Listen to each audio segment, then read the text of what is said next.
Hi everyone, I wanted to talk a little bit about another piece I'm working on how to get kids to treat their parents more like teachers.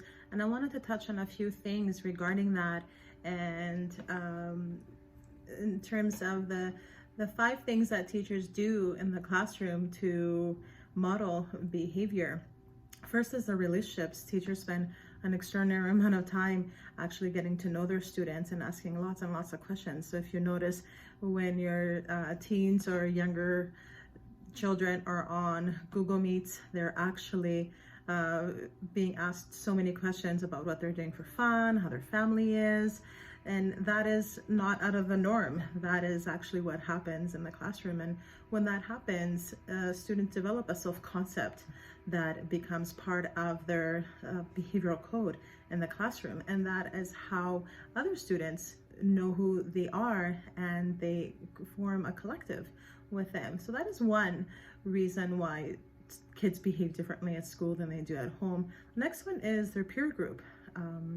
The good old show me your friends and I'll tell you who you are cannot be understated here. They actually do mimic behavior from their peer group, and many times you'll hear things from teachers, and they'll say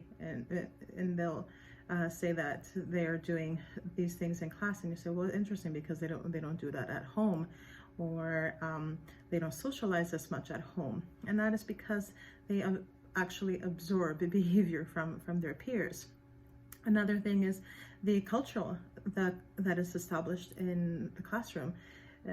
A culture in the classroom is something like a governing system, like a microcosmos that teachers and students build together. So there are agreements about rules and how to treat each other, and that this is the best way to learn and thrive in the system.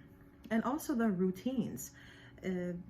Kids thrive on routines, and these are hard to replicate at home during this time when you are working from home and so is your spouse, or you don't have the actual space to establish routines, and there's limited technology and everyone needs to be logged in at the same time. So take the pressure off regarding that, because these are very, very strict routines that are being followed in their day-to-day lives in the schools. Try to schedule as many routines that you can handle at this point in time. But know that that is another aspect. And then there's also the positive reinforcement in guiding and coaching and teaching that is hard to do and to replicate in the household, because it's simply not a classroom. So there's a bit of an orchestration that happens in a school and the classroom, and those are some things that you need to take into account, and really give yourself a lot of credit for the work that you're doing. And remember that this is not actual homeschooling.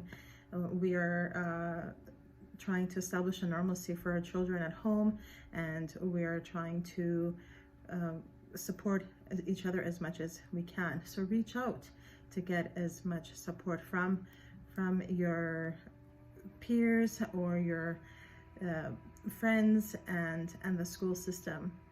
I hope this helped. Thank you.